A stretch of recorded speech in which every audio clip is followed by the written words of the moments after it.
Hey, it's Jeff, and welcome to another episode of the Home Builder Marketing and Growth Show. Today, I'm super excited to have a special guest here with me. We're talking with Greg Bray from Blue Tangerine. Greg almost needs no introduction as he's a well-known professional in the building industry. Greg's the president and co-owner of Blue Tangerine, a full-service digital marketing website development agency serving the home building industry. He's also the co-host of the Home Builder Digital Marketing Podcast and the Home Builder Digital Marketing Summit, an annual event drawing the top builders from all around the country where they come to learn the latest tactics and strategies for new home sales and marketing. Today, we're going to be talking about a topic I really love, and that's how to turn your website into the ultimate sales machine. Greg, welcome. Thanks so much for having me, Jeff. I appreciate the opportunity to be with you today. I'm excited to have you on the show. Greg, my first experience on a podcast was on your podcast, so I'm really excited to have you here on my show today as we start growing and building an audience, and it's an honor. So Greg, for those that aren't really familiar with who you are, maybe just give us a bit of background, give us a little intro on yourself. Yeah, well, again, thanks for having me. I am the president of Blue Tangerine, and we are a digital marketing and website development agency. Our goal is to help every home builder have a sales generating website. And so we do that by helping with the full construction, everything that goes into building a site and maintaining it and hosting it, optimizing it, supporting it, and then all the things that drive traffic to that site. So things like, SEO, Google advertising, social media activities, both organic and paid advertising, some support for email marketing, things like geofencing and other types of programmatic advertising. And then we tie it all together with analytics services. So that's kind of the big push of who and what we are. Me personally, I come from a web development background. So my education and bachelor's was computer science. Back when there was only one computer degree, now there's like 50 you can choose from. And so I kind of got into the internet early on when it was brand new and really never looked back. Loved building websites. And obviously websites are core to the marketing function at most companies. And so even though I come from a technology standpoint, I quickly realized that there's a marketing piece here and I need to understand that and be able to talk there. So did some graduate work in business as well to help me understand that better. And it's been fantastic being in this industry for so long. I love it. I love it. And you're so right with, the core, just the need for that, having that website and it being such an important component. How did you get involved in the home building industry specifically? So I ended up after my first job out of school, I was doing some website development for under a government contract. So we were working like with the Department of Defense and the Environmental Protection Agency, and this was early on when the internet was a brand new thing, and we were just helping code documents and put them out there for people to be able to see what was available. I'm so old, Jeff, that PDF was brand new, right? It wasn't even a thing, right? It had to code everything by hand and stuff. So just kind of showing my age there, but it ended up at an agency that was owned by a former home builder. He had kind of sold out what he was doing in home building, wanted to get into kind of some venture capital, invested in some small internet agencies and startups, introduced us to some of his contacts in the industry. Home building is such a good fit for the internet, especially then. Everything is now, right? But especially then because of the research component of the buying journey that goes into that. And the website's such a critical part of all of that journey and has been for years and years. And so it just kind of made sense. So we started working for some builders, built up some expertise in that area, and things kind of evolved from there. Nice. Yeah, it's so true. I mean, the amount of research required to purchase a home, I think a lot of builders really underestimate that. Like, I know when we're talking with prospects and customers, and sometimes the narrative there is, well, that information already exists on the internet, right? Like they're finding it's already out there. Why do I need to have it on our website? What's your response to that when somebody says something similar? There is so much information out there, and most of it's about your competitors or the alternatives, not you. It's like I still remember one of the usability guidelines we got a long time ago is always remember that most people spend most of their time on somebody else's website, not yours. And so you can't be totally different in the way that you operate without a really good reason and without recognizing you're going to have to educate. So when you get into this idea of, well, it's all out there. Well, is your stuff out there? Who, if you're not the one telling your story, who is? And what is the story that they're telling? And is it the story that you want to be told about you? And it could just be the story that I can't find you. That might be the story. Well, I saw a sign, but then I went home and looked and I couldn't find them. And so, oh, well, never mind. Moving on. I've got too many choices and alternatives. It could be the story of, well, do they do X or Y? I'm not sure. And I can't figure it out. Or how much does it cost? Is it really for me? I can't figure it out, or I can. And so I move forward in that conversation. So I think as a brand type of exercise, you want to control your story. You want to control what people, not control like, oh, I'm in control, but you want to be the one telling it and be the one that is defining who you are to your audience. And that's your website. Mm-hmm. Yeah, and you have such an opportunity to influence the way that people view your brand and also influence the decisions that they make going through that buying journey. I mean, we both know that there's a lot of different decisions that go into deciding to buy a home. It's, what floor plan works best and what community do I want to live in, and, what features should I be looking for? There's so many different decisions that need to be made. And I think relying on the website to give that kind of a standardized message, rather than relying on all your salespeople and hoping that they're all saying the same thing, right? I think that's really important. Yeah, it's a really good point. It also gets into just how people today interact with every company, not just home building. Mm-hmm. We become used to doing it a certain way.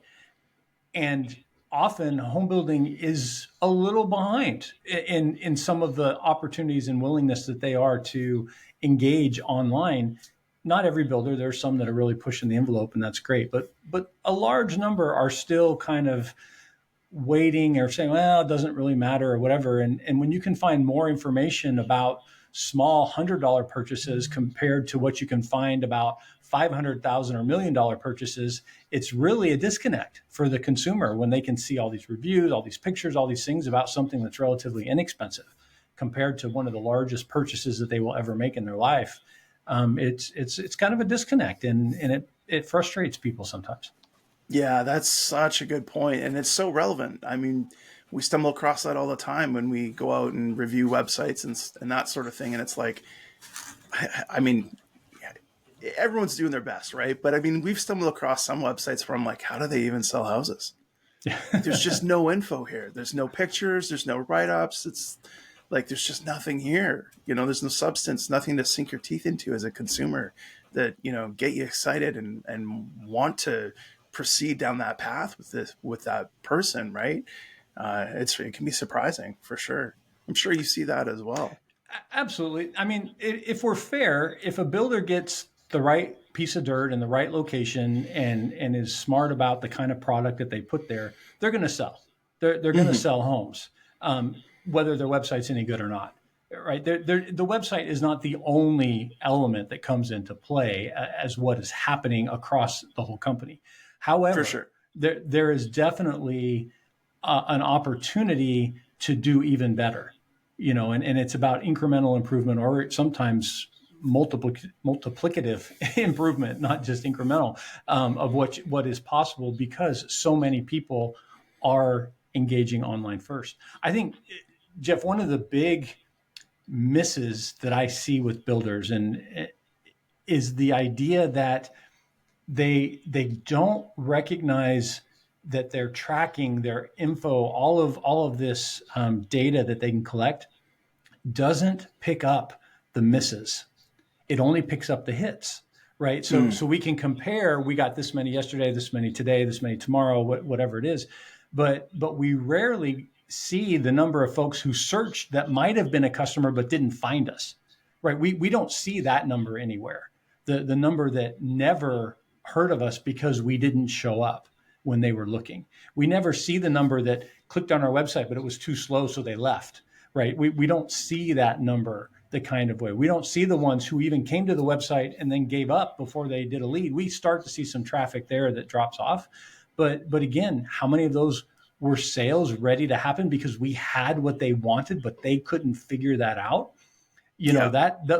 those numbers are much harder to quantify of lost opportunity. How many people looked at the website and went, "Ooh, that's ugly. Never mind." We we just don't know those numbers very clearly. Yeah, we can see some traffic and bounce rates and things like that, but often we miss out on the lost opportunity. And especially if you're trying to grow and sell more and expand, those are the places where you want to go get those buyers that are a good fit for you that you don't even realize you're losing out on sometimes. Yeah, that's such a good point. I mean, a savvy marketer can kind of draw some conclusions around some of that, Google Search Console and stuff like that. But I find that, and your experience is probably similar, but a lot of people that don't spend their time full time in the digital marketing realm, a lot of these things they're just not aware of, right? I mean, so many times we stumble across builders and like, well, I don't have Google Analytics on my website. Oh, We're not connected to Google Search Console, right? It's like, there's so much data and so much insight there available to you that can help you improve and build a better, more effective website. So yeah, it can definitely be a challenge. And you're so right. Like what we don't know, that's a big factor. definitely. I'm shocked when we still run into folks who are not doing any tracking whatsoever. It used to be a higher percentage. I think it's getting better, but there's still plenty that, or the ones that have it and never look at it, don't even know what to do with it. Which I get. Yeah. It's not their core competency. It's not the thing they spend most of their time doing. But if you want to drive it forward, those are some of the tools you need to learn how to use. Yeah, for sure. Well, I mean, to anyone that's listening that maybe has a website, but they don't have those tools on, like go to Google Analytics and at the very least, just get it connected to your website and starting to collect data. Because then at some point down the road, when you do decide to hire somebody in digital marketing, whether that's in-house or an agency or something like that, you have something that you can look back on, right? You have data and metric and numbers so that you can start to paint a bit of a picture of what your starting point looks like, and then from there you're able to create that plan on how to get to where you want to go, right? Completely agree. Completely agree. So Greg, what are some other unique challenges that you're seeing out there that people are kind of starting to bump into? As far as what builders themselves are running into on or their buyers. Yeah, let's focus on the builders. What are some unique challenges, maybe, well, especially considering we're talking about websites, what are some of the unique challenges that you're seeing builders bump into in the realm of websites? So I think when we talk about larger builders that have more going on, one of the core challenges that I'm seeing grow now is their challenges around data management. And this has to and this is not very exciting to talk about. Completely get it. So please stick with me for a minute. All right, don't just click off because here we go, the tech guy talking about data.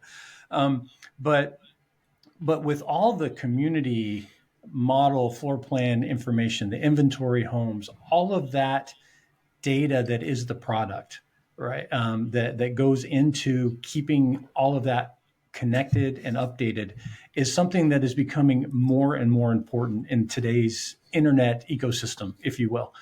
And it's something that you can do manually if you're have a handful of communities and a dozen models or whatnot somewhere in that level. Okay, you're fine. But when you start to get to the builders that have 15, 20, 30 communities, they're dealing with 50 to 100 plans. They've got inventory coming and going. It's being sold. Things get out of date quickly. Things are difficult or it's expensive to manage manually, and being able to recognize that both from a internal technology process, like how can we get this out of our in-house systems into the website, as well as just from the website standpoint of keeping this content up to date. And then we get into the distribution side of how do I share this data with other parties, for example, a Zillow or Realtor.com or Livable, things of that nature that want that data and want to help drive leads back to you if you can get it. There's apps and chatbots and things that can use that data as well. That is, in my mind, becoming the new big deal in website management is really this idea that the typical site, say with something like a WordPress, that isn't put together properly from a data structure, it's only page driven, becomes much harder to keep all that data up to date. You've got to have those extra data structures underneath it, which you can do in a WordPress as well if it's done properly up front, or you need something that's put together more in a home builder platform type of concept. And that's an area that we see really growing and becoming even more important over the next few years. If you're going to start to get into selling homes online, which builders are experimenting with, and buyers are more ready than you might think to go there, this data connectivity piece as well underneath the website, as a whole, is really growing. And again, marketers don't always think about data the same way that programmers do, right? And so it's totally understood until they're the person who's sitting there having to click 100 times to update prices every morning. Then all of a sudden the marketer's going, there's got to be a better way than doing this way. So I think that was kind of a long-winded answer, Jeff, but I really think it's not very exciting, but I really see that as one of the growing areas of concern. And we are starting to talk to more and more builders that are coming and saying, hey, is there a better way to deal with all of this than what we have been doing? And the good news is there is. The bad news is it takes a little bit of work to get it all set up and put together. So Yeah. No, that's such a good point. Like, it's funny because being on the other side too, sometimes we're like, we wish people would move faster. I don't know if you can relate to that, but for me, I'm like, pull the trigger already, right? Like, you're just, every day that goes by, we're missing out on leads, we're missing out on nurturing. There's, pull the trigger and get something going. But then in other areas, specifically like what we're talking about right now with the website and data structures and stuff like that, that's the one area where it's like, okay, you need to slow down and make some decisions, like some big decisions, right? Do some planning and understand, the overarching data structure and understand how all these pieces all fit together. Amen. Yeah. I got an interesting question I'd like to ask people. That is, what is a commonly held belief? And in this case, as it relates to websites, what's a commonly held belief that you passionately disagree with? I think where I would go with that today, given our particular topic, is the idea that the website doesn't sell, that it's an expense, not an investment. And the difference between an expense and an investment for me is an expense just costs me money. It's a marketing expense. I have to have it because they tell me I have to have it, and I'm not excited about spending that money. An investment is supposed to generate a return. It's supposed to give you something more than what you put into it. And a properly done website should be an investment. And that means that it should pay for itself and pay for itself quickly. And so you shouldn't have to worry about, quote, how much it costs. If you sell an extra 10 homes this year, then probably the first two more than paid for the website, if not the first one. Often we do some ROI calculations, and it really only takes one more incremental home sale to usually pay for your investment in a brand new website. And if you can turn that into one home per month or one home per community per month, all of a sudden the return on that investment is ginormous. But yet we sit there and we say, I don't know, that's a lot of money. It's like, compared to building a model home. Are you kidding me? It's like, no, that's not a lot of money. What are you talking about? And yet it's because I think they don't see the connection as clearly as they could to the sale, because there is some time lag between the web lead and the sale. And of course, that's where a lot of what you do, Jeff, comes into play, is helping people during that time, after that initial lead and moving them through that process, which is so part of it. But sometimes they forget how much of their traffic is coming through the website. And gosh, if we can just increase that just a bit, or we can just convert just a few more, what does that turn into from a sales standpoint? When you're selling things that cost hundreds of thousands of dollars, it just doesn't take very many to pay for it. But yet we still run into this misconception that that's just an expense, and I didn't budget for it this year, and I'm gonna have to wait till next year. And of course, all right, I'll be honest, I'm selling something. All right, I get it. Okay, you can discount whatever I'm saying because this is the guy trying to sell me a website. But I really believe this, that there is a need to view it from that ROI lens that changes everything. Um, if I can rant on for a little bit longer, we do a little bit of work in the e-commerce world, and what's interesting about e-commerce as well is because the sale is so much closer to the web lead, right? They're making the purchase often on the same visit or maybe a second visit coming back. I mean, there's some that are depends on the product, but we get clients that are like, again, talking about maybe a Google budget. It's like, you can spend as much as you want as long as I get a 3x order volume to spend, right? They call it return on ad spend or ROAS. And it's like, as long as I'm getting a 3x return, crank up the budget. I don't care how much you spend because I'm getting more sales out the other end when you do that. And of course, we have to manage the campaign to make sure we hit those targets, because you could crank it up to where you're no longer hitting that target. And that's real. Builders don't see that the same way because of some of that disconnect, but it's still there. It's still there. At some point, if you can sell another one, wouldn't you want to? Why are now? So, all right, rant over. Sorry, you pushed the button. There we go. I'm done. No, that's good. That's good. It's so important because I hear the same thing, right? Like, we're a HubSpot certified partner agency, and it's the same thing when we start talking about requirements for HubSpot in order to build like a lead nurturing program. It's like, hey, here's the quote for HubSpot, and they look at it and they go, ooh. I'm like, yeah, but if we can sell 2 houses this year as a result, just 2, or however many it is, it's completely paid for itself, and you've put profit in your pocket. Like, and you still have the system there, and to you keep have working. the system, and you have 10 more months to sell more homes to cover it for next year. Yeah, so I hear you. It's just shifting that mindset, really, and I think you're right. Like, a lot of the times, maybe it's not understanding, is this an investment or is this, an expense, right? Yeah, that's a really good point. Uh, when it comes to websites, Greg, obviously this is your wheelhouse. What is something that you think people need to stop doing when it comes to websites, building websites? What they need to stop doing is ignoring their website. They put all this effort into it. Let's assume you totally get it and you're like, I'm a believer, I'm ready to go, sign me up. I put in all this effort, and then we think that we're done, right? We think that the completion of the site is now gone live, that's the end of the effort. And the reality is that's just a new beginning. Now, the tasks that we're doing change. It's the end of one set of tasks and the beginning of a new set of tasks. But the idea of build it and they will come, is ended with the field of dreams, right? It's like it's not there anymore. And for those of you who are too young to have any clue what I just said, I'm sorry, Google it.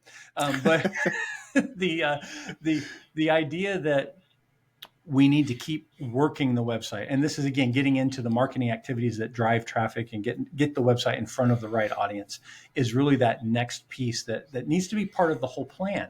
We talk to a lot of folks. It's, I need a website, and we do a website project, and then it's like, okay, we'll come back if we need any help. It's like, well, wait a minute, it's like, no, there needs to be this other piece, this ongoing marketing activity that continues to drive the traffic, and we're trying to do a better job of talking about that up front, because we also recognize that sometimes it's just a little overwhelming to talk about everything that's possible, and we need to do it in bite-sized chunks, so to speak.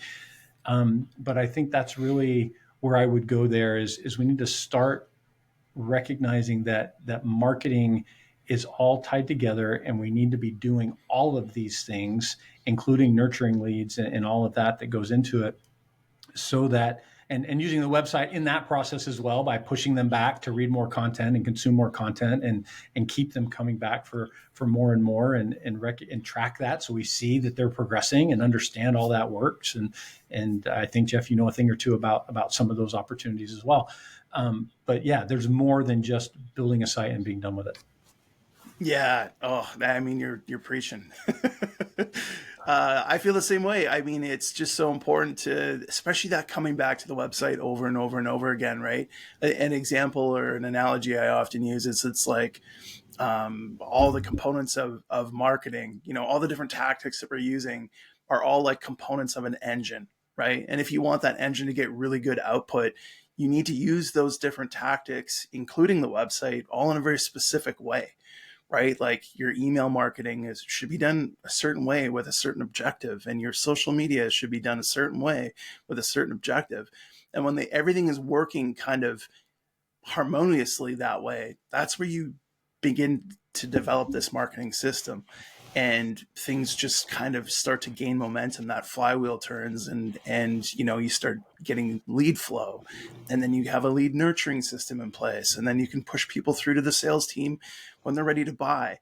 And I agree that the website it's the engine block, right? Like it's the hub that everything relies on the website today. Completely agree. I love the idea of calling it a system, right? It's because often we break it down into, oh, I need somebody to do X, and I need somebody else to do Y, and we don't always keep it together as that overarching strategy. And where does this fit? Why are we doing X?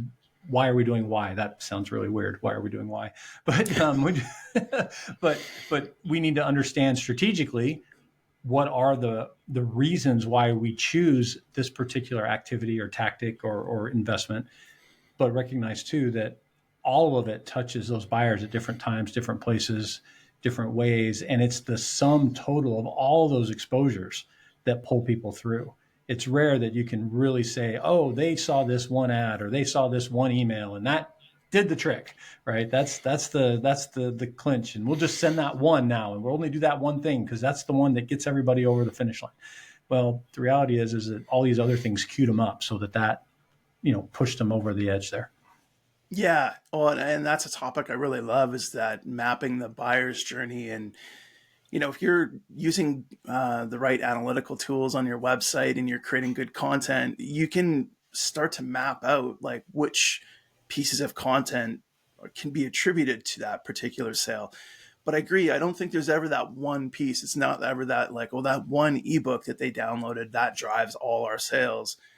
That might be the one that kind of nudges them over the fence, but it's all the other pieces that they scaled the fence on top of, right? And I think that that's a really good point, in that we got to keep them coming back. You got to keep them coming back. Like when it comes to email marketing, a lot of the conversation that I have is that you shouldn't be sending a broadcast email to every single person in your contact database. Newsletter is a different story, okay? But generally speaking, when you're nurturing leads, they should be highly focused, highly targeted emails that go to a particular segment. But the whole purpose of it is like training Pavlov's dog. When you get the ding in the inbox and it's an email from the builder, because they're focusing on delivering value, it's okay to open, and it's okay to click because I'm going to learn something, right? And they come back to the website, back to the website, back to the website. Yeah, I think that that's just such an important piece in the whole marketing mix, really. Completely on board with you there. So, Greg, when it comes to websites, what's something that you're seeing a lot of people trying to do now, that you've discovered a better method for? So we did some research about a little over a year ago, Jeff, and we've got the full details and study available at bluetangerine.com if anybody's interested.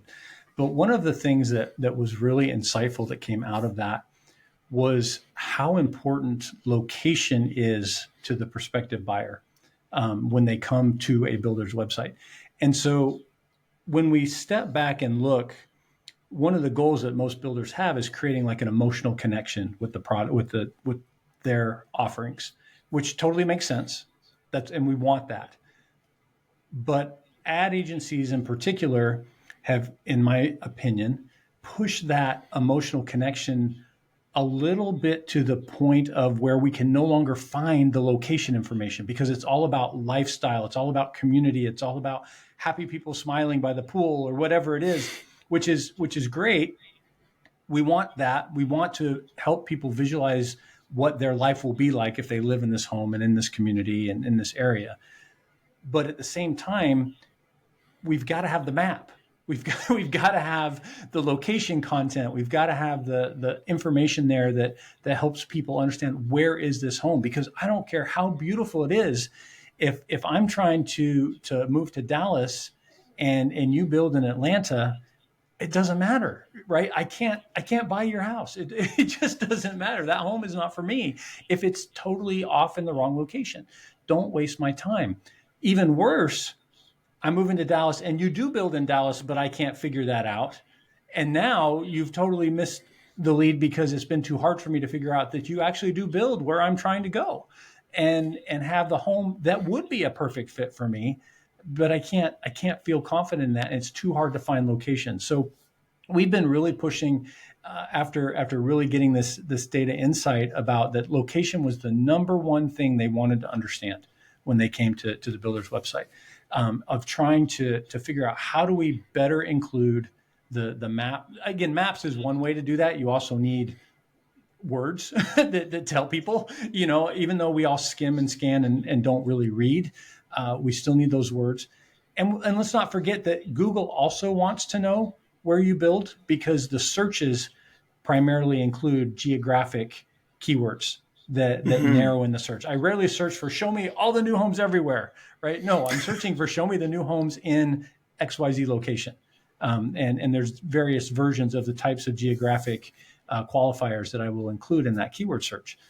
So you need those text indicators of location as well that help Google understand where do you build. And if you want especially if you're a smaller builder in a single metro area, not that you can, there's big builders in single metro areas. I don't mean to diminish that, but if you have just kind of a single location, just getting your company address in the footer on every page, with the city, state, and zip code in it, can go a long way to telling Google what location is this. It doesn't mean we have to plaster keywords everywhere, but we do need to make sure that we're telling people, where do we build? They want to understand, what do you build and where do you build it? And if they can't figure that out, they're moving on. They're not going to dig deep if you don't make it obvious and easy for them to figure that out. So I feel like there's a real opportunity there to step back and balance better the lifestyle versus location kind of content. I don't want to call it battle, but balance between those. No, that's so true. And I think another thing that I see a lot of the times too is webmasters filtering out IPs, like blocking IP addresses. Like, I'm up in Canada, Edmonton, Alberta, Canada, and when I'm looking at home builder websites in the US, sometimes I stumble across a site and it's like, oh, your IP is blocked. You're not allowed to view this website. No Canadians allowed. We're full. We're full. No Canadians allowed. And I think, to me, I'm like, okay, I understand the purpose of why they did that, but it's maybe they're looking at it as saying, well, it's irrelevant traffic, but people move from state to state and country to country all the time, right? And so, yeah, it's not as maybe not as common as somebody moving intercity or even city to city within a state, but you've automatically eliminated yourself from being a potential if I can't even look at your website.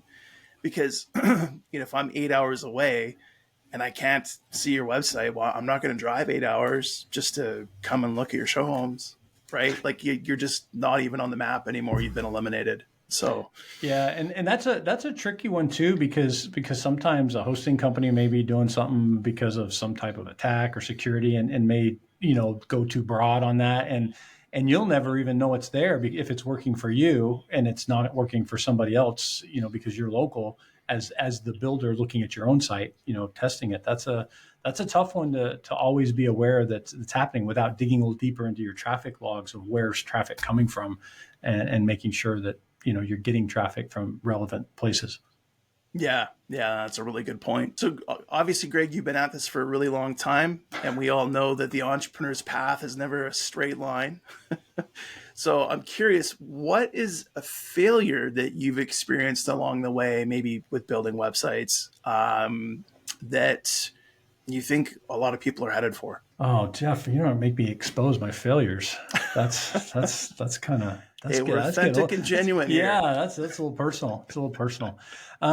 I think when you consider the types of failures that I'm seeing right now, we're very much a function of what's going on around us in the market.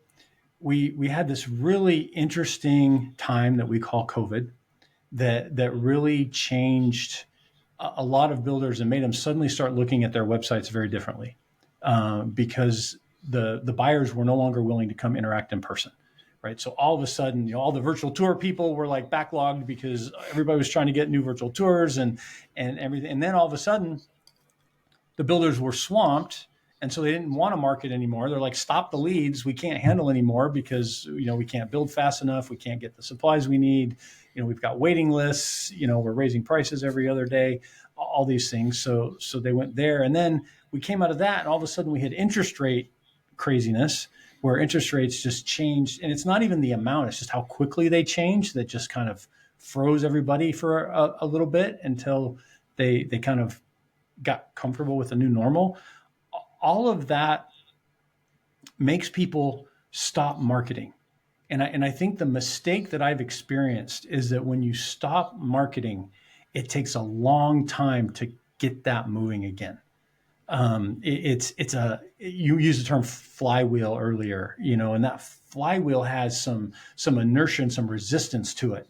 And when you slow it down or when you stop it completely, getting it cranked up again takes a lot more effort than it would have taken to have kept it moving along the whole time. And so I feel like we're starting to see folks going, oh my gosh, I really should have started this last year, or I really should have started this, whenever. It doesn't mean necessarily that you have to keep doing the same thing. If you're getting more leads than you can handle, maybe you back off on your Google ad spend. Okay, totally get that. Comfortable with that, right? You just throwing down money for things you can't do, but take that money and instead of going, oh, hey, look, we can save money on marketing and make more.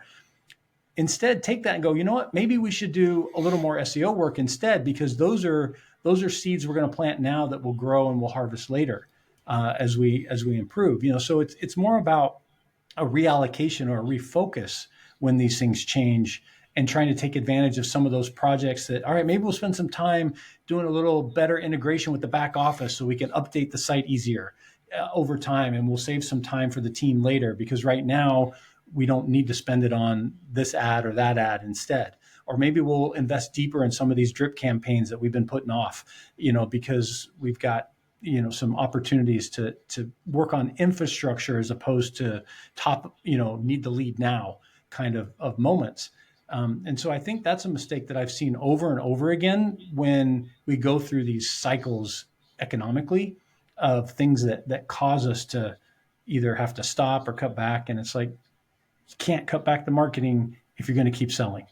It just isn't there. If you're tight, there's got to be somewhere else you got to go. And it doesn't mean that there isn't waste in marketing that could be improved and optimized. I'm not saying it, but when people just say, sorry, I can't afford it, it becomes a death spiral. You lose your leads, you lose more sales, and all of a sudden, oh, now I can't afford it, got to cut more, and you just kind of go down that drain, and it's really a terrible place to be. Oh man, I 100% agree with you, and I've seen that too, having been in the industry for 13 years, especially here in Alberta, which is, for those that don't know, a very heavy oil and gas focused province. So with oil and gas industry being up again and down again, and interest rates here in Canada, same thing. And then we have mortgage rules where, current mortgage rates might be 2.99%, but you can't get approved for mortgage unless you qualify at 5.99, even though it's only 2.99. Just goofy stuff like that, right? And so the market's constantly shifting and changing. And I see the same thing, when the industry and all the variables that we're used to dealing with are really healthy, and people are just wandering into the show home nonstop. It's like, well, we don't really need to focus on filling the pipeline, right? Because we can't keep up. But inevitably, things happen, markets shift and change, and interest rates and all that, like you're just saying, and things slow down. And then at that point, what I see is marketers scrambling now, going, we need leads. There's no traffic in the show homes anymore. We need to generate more leads. And it's our philosophy over here at Velocity 23 is you should have an evergreen marketing machine that's just constantly filling the funnel and nurturing people through. And I agree with what you're saying too, in that, when things get a little bit tough, or when things are super good and you don't need as many leads, reallocate, don't axe. Because once it's been axed, it's really hard to get back again, right? We've managed for this long on this budget. Why do we need to increase it all of a sudden? So yeah, reallocate is definitely the way to go. And I really just wanted to just touch on that point that you made too about, maybe you're not spending it on Google ads now, or, Facebook ads, if that's what you're doing, but focus and reallocate towards something more like organic SEO, which, like you said, can take 3, 6, 9 months for, to see results from, right? It's planting those long-term seeds. And I think that's really important. That's one area that I feel like a lot of home builders don't focus on, is that organic SEO. Definitely. More people. SEO is no longer optional, folks. I'm just going to say it out loud. And the folks now. Granted, one of the challenges is a lot of people have been burned by kind of some shady actors who overpromised what's possible and said you could do it for $10 a month and be in all these places. And it takes investment. All right, SEO is not free. But it generates over and over and over again. Again, it's a return on investment. It's an investment that will bring returns over time. And sometimes it takes a little longer to get those to start flowing in. But yeah, SEO is no longer optional. Yeah, I 100% agree. Greg, tell me about something that you and your team has accomplished recently that you're really proud of. I actually just learned a little bit just a few weeks ago about a success one of our clients had. We helped them with a new website, and they were participating in a self-touring program with a company called InterNow that I'm sure a lot of folks are familiar with. And we started better promoting the opportunity to tour the homes through the self-touring within the website. And we saw some data that in the 4 months before they launched the new website and the 4 months after, the number of tours doubled. And it was all about telling folks that this option was available and helping them schedule it online through the website. And to me, that's really powerful. We talk so much about emotional connection with the home and getting people to fall in love with this home. And we do all these virtual things to try and make that happen on the website. But the reality is the best tool we have is actually getting them to tour the home. Let's not lose sight of that, right? The ability to tour. So when we saw that type of result and impact on the actual tours they were getting, that was really powerful to be able to see such a clear before and after with that. So we were pretty excited about that, and been trying to help folks recognize some of the opportunities that are there when they're using those types of tools. Oh, that's amazing. I think a lot of people sometimes lose sight of the fact that marketing and sales really is a series of yeses, right? Like it's like building a cobblestone pathway or a paver brick pathway. You got to lay them down one by one, right? So yeah, you've got this virtual tour on your website. Now you have self showings that you want to promote, but it's a poor expectation at some point or on some level to expect that it's just going to take off on its own, right? Like sometimes you put a tool in place and you have to build campaigns to promote said tool and warm people up and educate them about what it's about, but also understanding where that tool fits in that customer journey as well, right? Like I would say to your comment about, we can't just rely solely on virtual tours, and I totally agree with that.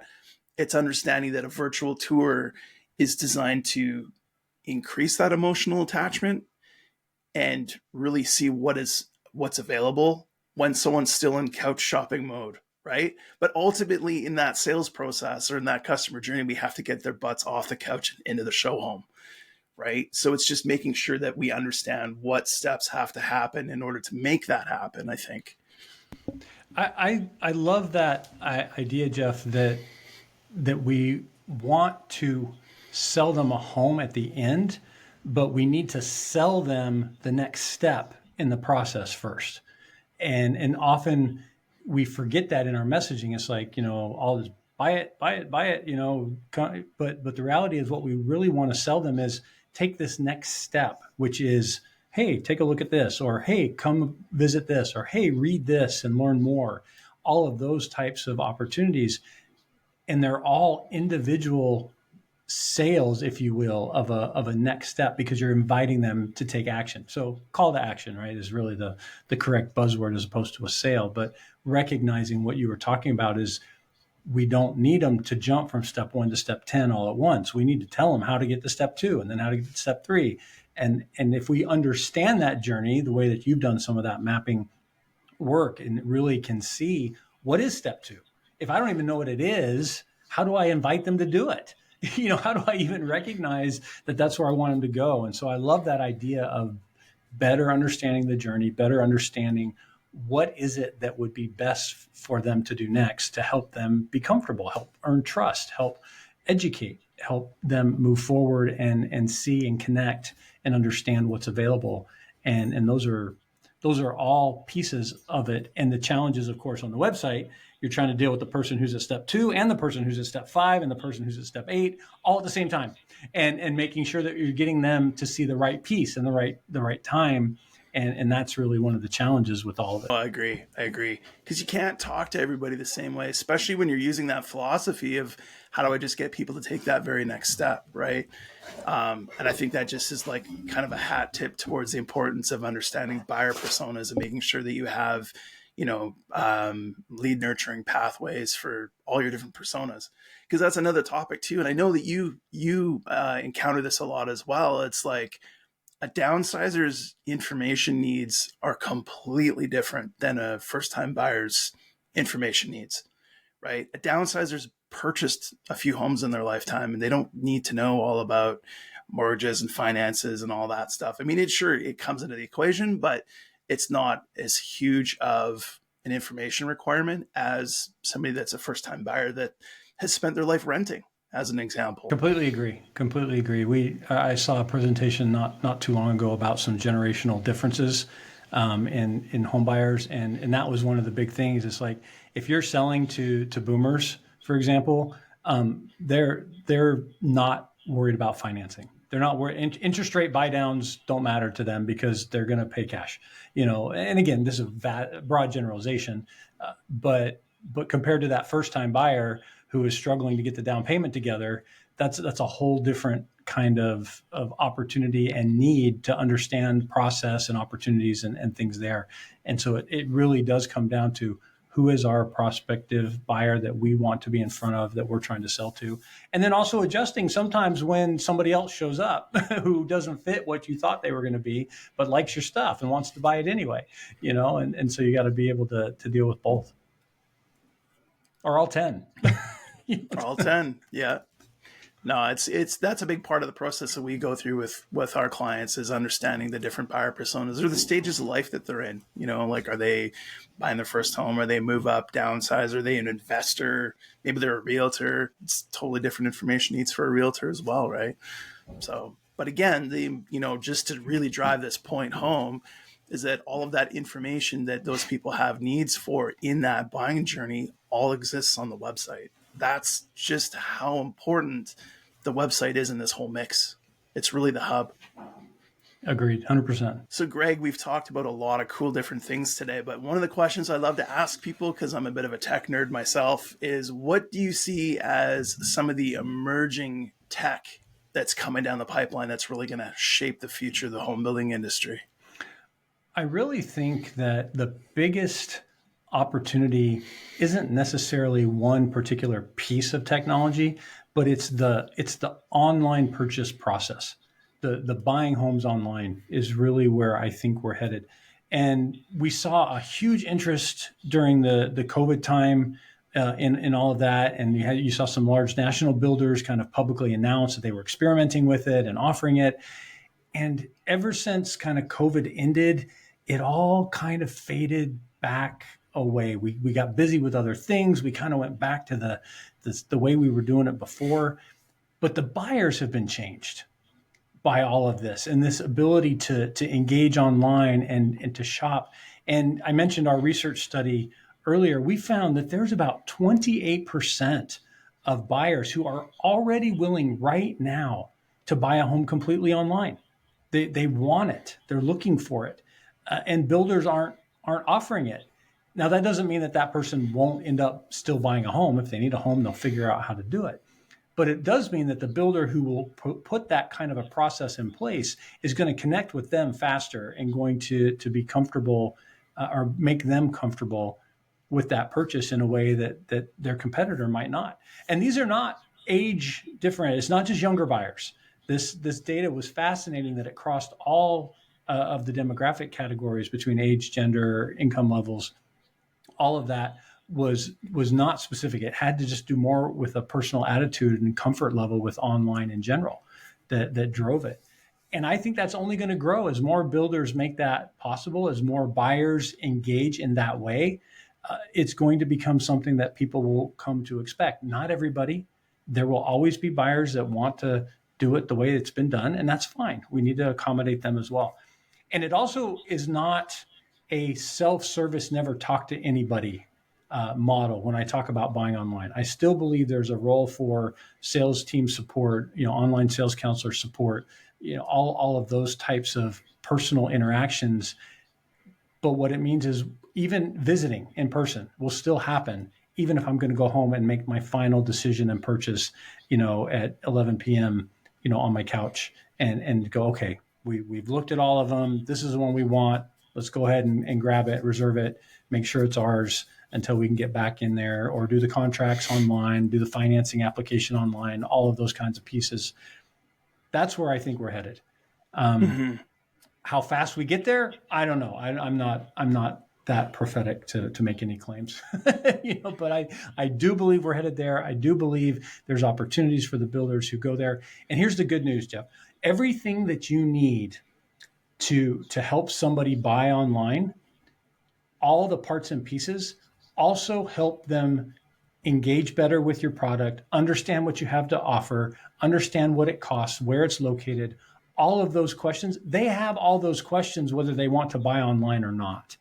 And so putting all of those parts and pieces in place, making it easy to keep that content up to date with data feeds, all of those parts and pieces that are needed for online home buying, raise all of your other opportunities to sell at the same time. So moving in that direction doesn't waste anybody's time or money or effort whatsoever, in my opinion. Oh, exactly. Exactly. Yeah. We often talk to prospects and clients about that too, is that if you look at consumerism, it's now primarily focused around convenience and self-serve, right? And, you go to a grocery store and there's self-checkout, that wasn't a thing 10 years ago, and I think that you're right in that this industry is going to get that way as well. But regardless, when it comes to the home buyer's journey, what we've seen is that people still want to get answers to their questions, but they want to do it on their own time, at their own pace, and without the involvement of a salesperson.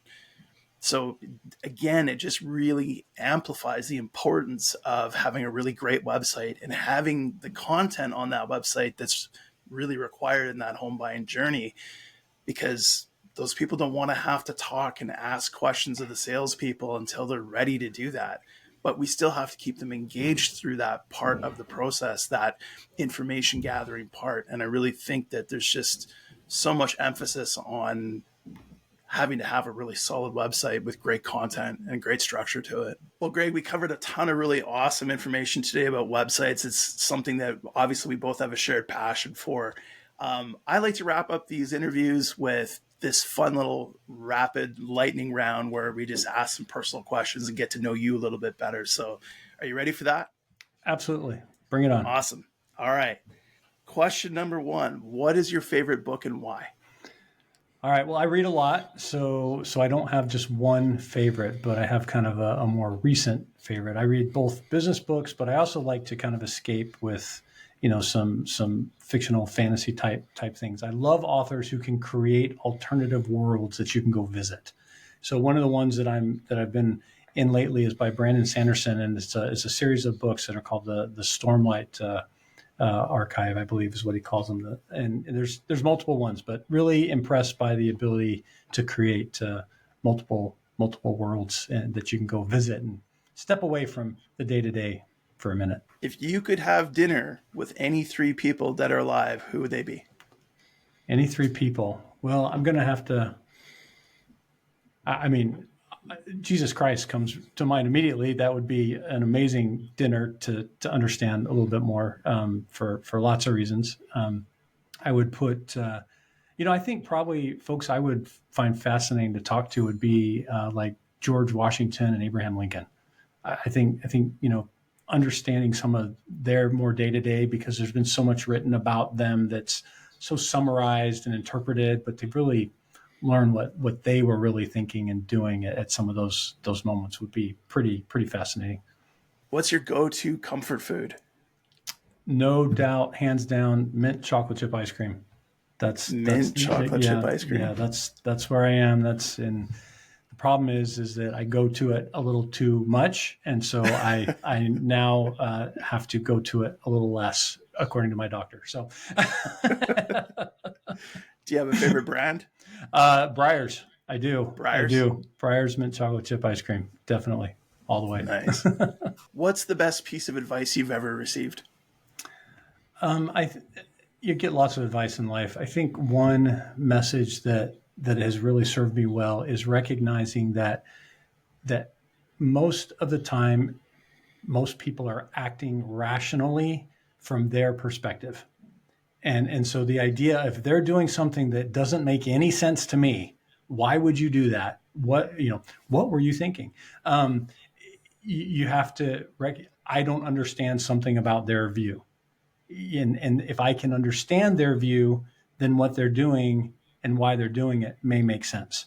And so if it totally doesn't make sense, then I need to figure out how do I, if I am trying to truly deal with whatever that situation is, how do I understand where they're coming from that would end up with a logical conclusion of therefore they're going to do X, Y, or Z. And that's really served me well. Now I don't execute that very well in many situations for sure, because we all react emotionally. We're emotional beings. But when we try to step back and say, why would they do it that way? Or what, there's a reason. And sometimes they can't even articulate it, and you have to help them dig a little deeper to understand that. I love that. One of the things that I often say is everybody has a story. And I think that when I think about what you just said, and what I commonly say is that it's understanding that it was their story that made them how they are. And so that really resonates with me. I like that. That's deep. Greg, if you weren't in your current profession, what do you think you'd be doing instead? I went back and forth trying to decide if I wanted to get into computer science or if I wanted to get into finance. So I would probably see myself in some type of a finance type position, hopefully at some point a CFO type role of helping businesses make choices about where to invest, what to invest in, how to move things forward, how to achieve their goals and fund those activities. So that would probably be where I would see myself. Or maybe I learned to be surfer. I don't know. Competitive surfing. No, just kidding. Not me. But yeah, something totally different. Greg, what's a skill that you've always wanted to learn, but you haven't had a chance to learn it yet? I have always had on my list of something to learn how to build and maintain small engines. So like my lawnmower. I would love to be able to understand how to take apart my lawnmower engine, put it back together, and make it run better. Not that I'm passionate about mowing the lawn or anything like that. That's not the reason. But that's just something that's always kind of fascinated me, the mechanics of all of that, and I have never really spent the effort to explore that. So that's probably something on my list. What is your guilty pleasure TV show or movie? Oh man, you really are getting personal on some of this stuff. I mean, again, kind of into this same thing, like what I like to read, places that can take me somewhere different and build that world. I love the Chronicles of Narnia series and those movies and the way those came to life. Things like Star Wars or Harry Potter as well. So I'd put some of those on that list for sure. If you could live anywhere in the world for an entire year, where would it be? I would be interested in experiencing something like Alaska for a full season. Honestly, I'm not a hot and humid lover. Spent enough time in Florida, lived there for a bit, so I'd love to see what it's like to experience that type of a different kind of climate from at least what I understand that they have there. Haven't been yet. So, but yeah, I'd love to give that a try. I'm sure there's other places too. If I could probably come up with a longer list, but that one comes to mind. What's your favorite way to unwind after a long day? I love getting home, being home with the family, having the chance to talk with my wife, see the kids. Of course, they're not all home anymore, but got just the youngest still at home. But being able to kind of step away from work. Now, of course, I work from a home office, so it doesn't take very long to get home. But but being able to mentally disconnect and spend time with the people that I care about the most is really where I'd like to be. Family man, me too. I love that. If you could only listen to one genre of music for the rest of your life, what would it be? Oh, hands down, classic rock, right? The late '70s into the '80s, definitely where I'm at. That's where my head is, for sure. Nice. Love it. What's your favorite vacation destination that you've ever been to?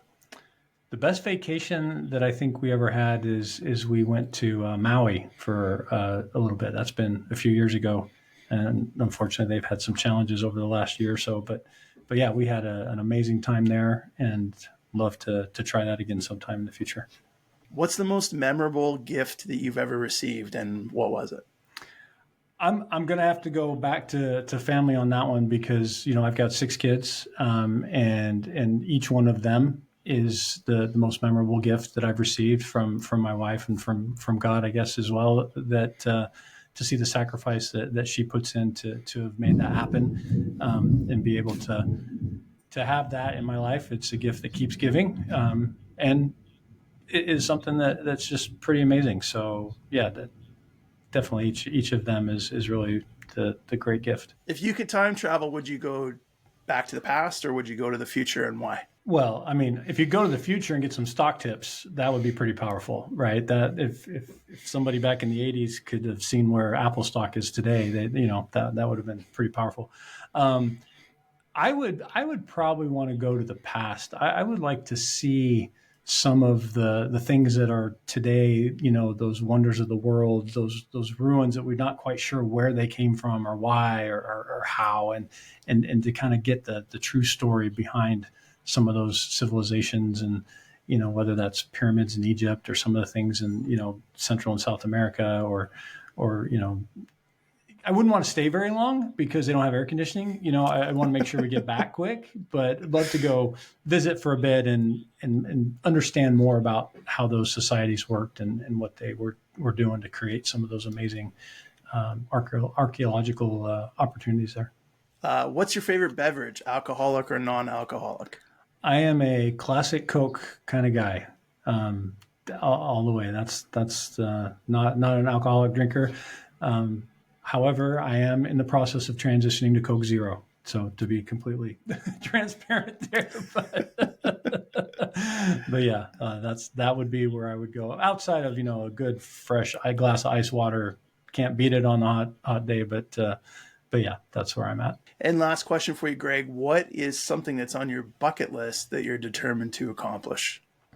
This is probably going to be a strange one, but as parents of 6 kids, one of our bucket list is getting them all through their bachelor's degree debt free. That's one of our huge goals, and we're determined to make that happen. And we're making some progress on it.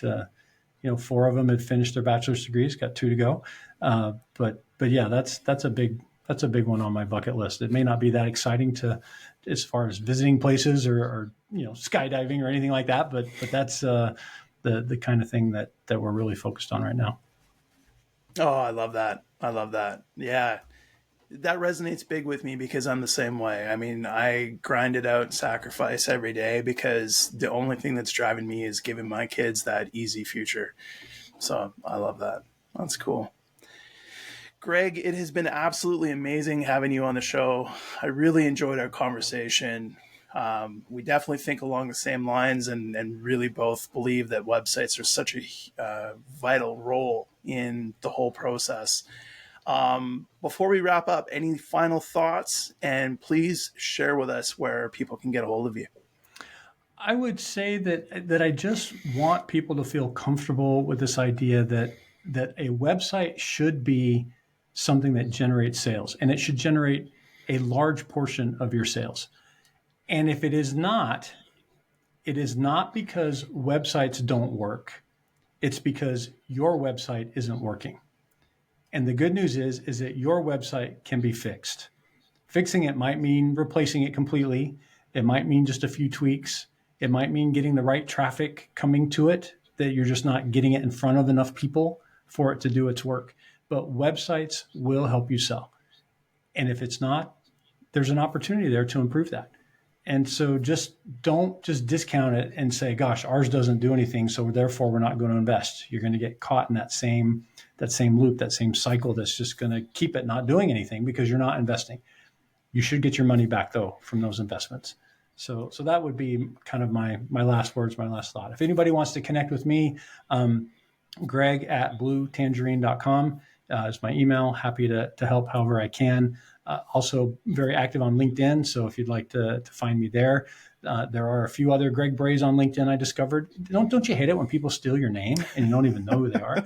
But I think if you search under Greg Bray and Blue Tangerine should pop up. There's not a lot of other Blue Tangerines, so that's good. But yeah, and if you want to check out that research study, you can find a link to that on our website at bluetangerine.com. And I would also, Jeff, you mentioned at the very beginning that we've got the Home Builder Digital Marketing Summit coming up. It's going to be in October this year in Raleigh, North Carolina. We'd love to have folks join us there. Going to have some great presentations and a great opportunity for you to network with other folks who are in the marketing space and home building so that you can build your own network. We found that a lot of marketers are kind of only one or two people in the shop. At a lot of builders, they're on an island by themselves. They often don't have peers that they can connect with and talk to and be able to share ideas with. And so we're really trying to give them a tribe in a way that they can come together and find each other and build some relationships that go well beyond just spending a couple days at a conference. So that's buildermarketingsummit.com is where you get all the information there. Love to have you join us. Thanks so much for having me, Jeff. Yeah, thanks, Greg. And definitely make sure you check out the summit. Have talked to people that have attended, and it's nothing but rave reviews. Real amazing conference. So definitely check it out. Greg, thanks again for your time. I super appreciate it. And I'm always looking forward to continuing to connect with you on LinkedIn and seeing at the various events around in the industry. So thanks again for your time. I appreciate it. And for those of you listening, if you enjoyed today's episode, please don't forget to subscribe to the show. We're trying to build our following, build up the audience, give us a rating, and check out some future episodes. We're always doing mini snippets. HubSpot tips for home builders is a big one that a lot of people are looking for. We do little mini segments on that. We do little mini segments on digital marketing tips and sales tips and things like that. And we've got a bunch of really exciting guests lined up coming down the pipeline. So thanks again for tuning in, and hope you have a great one. Talk soon.